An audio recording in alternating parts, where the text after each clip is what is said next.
നമസ്കാരം, കൊട്ടാരക്കര മീഡിയയിലേക്ക് സ്വാഗതം. വ്യാജ ഹാൾ ടിക്കറ്റുമായി നീറ്റ് പരീക്ഷയ്ക്കെത്തിയ സംഭവത്തിൽ 20കാരനെതിരെ കേസെടുത്ത പോലീസ്. പത്തനംതിട്ടയിലാണ് വ്യാജ ഹാൾ ടിക്കറ്റുമായി വിദ്യാർത്ഥി നീറ്റ് പരീക്ഷയ്ക്കെത്തിയ സംഭവം ഉണ്ടായത്. പരീക്ഷ നടത്തിപ്പ് ചുമതലയിൽ ഉണ്ടായിരുന്ന ഉദ്യോഗസ്ഥന്റെ പരാതിയിലാണ് തിരുവനന്തപുരം പാറശാല സ്വദേശിയായ 20കാരനെതിരെ FIR രജിസ്റ്റർ ചെയ്തത്. അക്ഷയ സെന്റർ ജീവനക്കാരിയാണ് കൃത്രിമം കാട്ടിയതെന്ന വിദ്യാർത്ഥിയുടെ മൊഴി പോലീസ് പരിശോധിക്കും.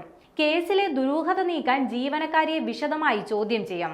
വിദ്യാർത്ഥി 1 മണിക്കൂറോളം പരീക്ഷ എഴുതിയതിനു ശേഷമാണ് ഇതേ നമ്പറിൽ മറ്റൊരു വിദ്യാർത്ഥി തിരുവനന്തപുരത്ത് പരീക്ഷ എഴുതുന്നതായി കണ്ടെത്തിയത്. തുടർന്ന് പോലീസിനെ വിവരമറിയിക്കുകയായിരുന്നു.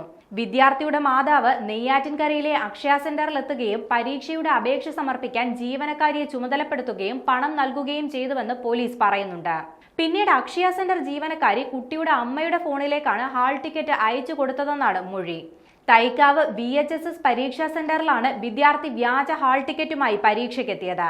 തിരുവനന്തപുരം സ്വദേശിയായ മറ്റൊരു വിദ്യാർത്ഥിയുടെ പേരിലാണ് വ്യാജ ഹാൾ ടിക്കറ്റ് ചമച്ചതെന്നാണ് പ്രാഥമിക നിഗമനം. പിന്നാലെ പരീക്ഷയുടെ സെന്റർ ഒബ്സർവർ പോലീസിൽ പരാതി നൽകിയതിന്റെ അടിസ്ഥാനത്തിലാണ് പത്തനംതിട്ട പോലീസ് വിദ്യാർത്ഥിയെ കസ്റ്റഡിയിലെടുത്തത്. അതേസമയം സംഭവത്തിൽ അക്ഷയ സെന്റർ ജീവനക്കാരി ഗ്രീഷ്മ കുറ്റം സമ്മതിച്ചു. തിരുപ്പുറം സ്വദേശിയാണ് അക്ഷയ സെന്റർ ജീവനക്കാരിയായ ഗ്രീഷ്മ.